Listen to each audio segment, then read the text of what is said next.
Hello, my name is Chioma Aniagolu, but I prefer to be called Chioma.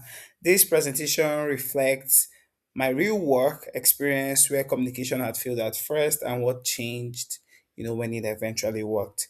I'm originally from Nigeria, but I'm currently based in Kigali, Rwanda.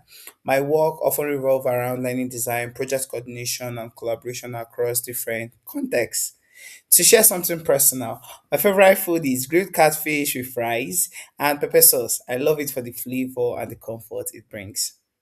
So my communication scenario comes from a non-profit project focused on record keeping systems for farmers and processors in Nigeria and Rwanda, where I worked with an intern. At the beginning, our communication with the intern relied heavily on long emails to explain tasks, expectation, and deadline. Verbal communication and interaction was very limited. Although the emails were detailed, the intern became overwhelmed and didn't communicate that difficulty. So a lot of deadlines were missed and programs progress was stalled. Bellow's CMCR model shows that communication effectiveness depends on how well the receiver can decode the message. So, in my own situation, the issue wasn't intention, it was overload and misalignment.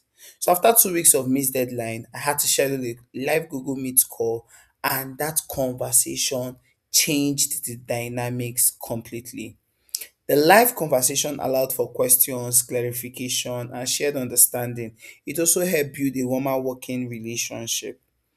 Communication research, however, I'll highlight that perception shapes meaning, right? So written communication removes tone and context, which can lead to a lot of misunderstanding, which was what we faced. So the earlier use of the non-verbal cues and simple visual tools like shared task board could have even reduced the confusion that this intern was facing. So although this communication eventually improved with the live call, it became too late, and this intern had already missed too many deadlines and was eventually dropped off from the program. My own experience from a learning design perspective is that it reinforces to me that communication is part of a design and not just how information is being delivered. This framework for principled innovation emphasizes reflection and adaptability, adjusting early rather than reacting after failure, which I did. The way I analyzed this experience was also informed from the course readings, right?